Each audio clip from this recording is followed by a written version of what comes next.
de drogue. Passons à l'actualité politique. En mode élection, bien sûr, la RTBF a lancé l'opération Chaque voix compte avec une série cette semaine sur la santé. Immersion aujourd'hui dans un service de psychiatrie. Les cas sont de plus en plus nombreux, mais les places manquent. C'est un reportage de Sophie Mergen avec Patrick Destiné, Julie Rans, Paul Peters et Christophe Blitz. You fat before married. I'm not joking. On est tout le temps obligé de prendre des décisions hasardeuses. Que du mensonge. T'es en pleine forme, on t'enferme. C'est très violent. J'ai l'impression que demander de l'aide, ça servait plus à rien en fait. C'est révoltant, oui, parce qu'en attendant, ceux qui en pâtissent, ce sont les bénéficiaires, ce sont les patients.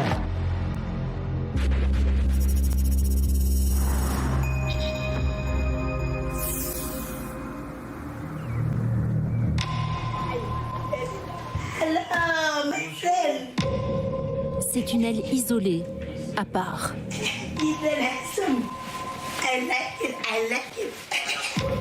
Les urgences psychiatriques. Cette dame a été trouvée en rue, dans un état inquiétant. Enchantée, moi je suis le docteur Elle est amenée ici pour une expertise, donc pour voir si elle présente une maladie mentale, si elle représente un danger pour elle ou pour autrui. Lui, c'est Charles Kornreich, le chef du service de psychiatrie. 35 ans d'expérience. Would you agree to come in the room and maybe... Don't have to try to talk with me. Les psychiatres doivent appeler du renfort pour emmener cette dame en chambre. No.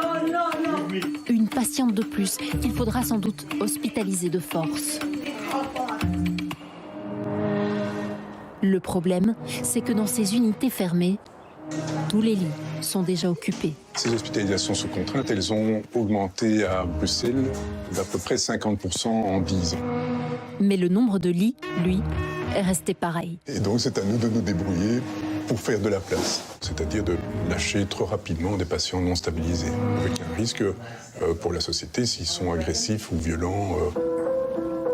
Pourtant, Brugman abrite l'un des plus grands hôpitaux psychiatriques de Bruxelles, 200 lits en tout. Mais force est de constater que c'est insuffisant.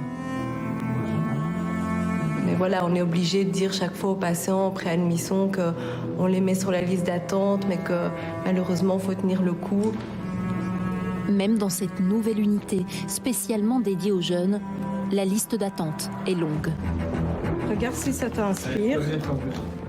Or aujourd'hui, un jeune sur 3 souffre de dépression. C'est 3 fois plus qu'il y a 5 ans. Je pense que le jeune actuellement est plus en perte de repères. Maintenant, le jeune il va dire, voilà, j'en ai marre, je suis triste. Et donc, il y a beaucoup de révoltes, de revendications. Lui, c'est Franck Lees, le seul éducateur de toute la section psychiatrie.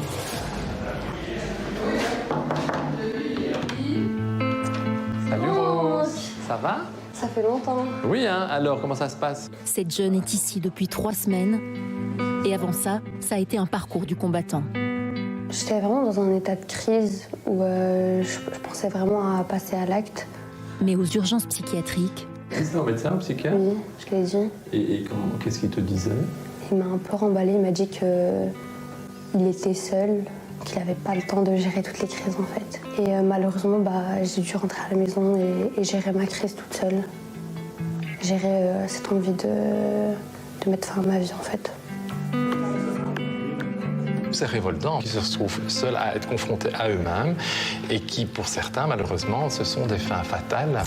Alors Franck, Charles, que feriez-vous si vous preniez les rênes du pouvoir? Moi, ministre, je crée des centres d'accueil et d'écoute en amont pour désengorger les urgences psychiatriques. Je renforcerai le personnel pour les unités de mise en observation, d'hospitalisation sous contrainte et pour les urgences. Si le manque de moyens est criant en psychiatrie, vous verrez demain qu'il l'est tout autant en gériatrie. Ça, il faut le faire. Être à l'hôpital et être photographié.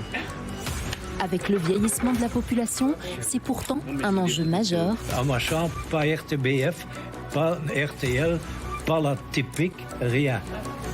Décidément, plus rien ne va.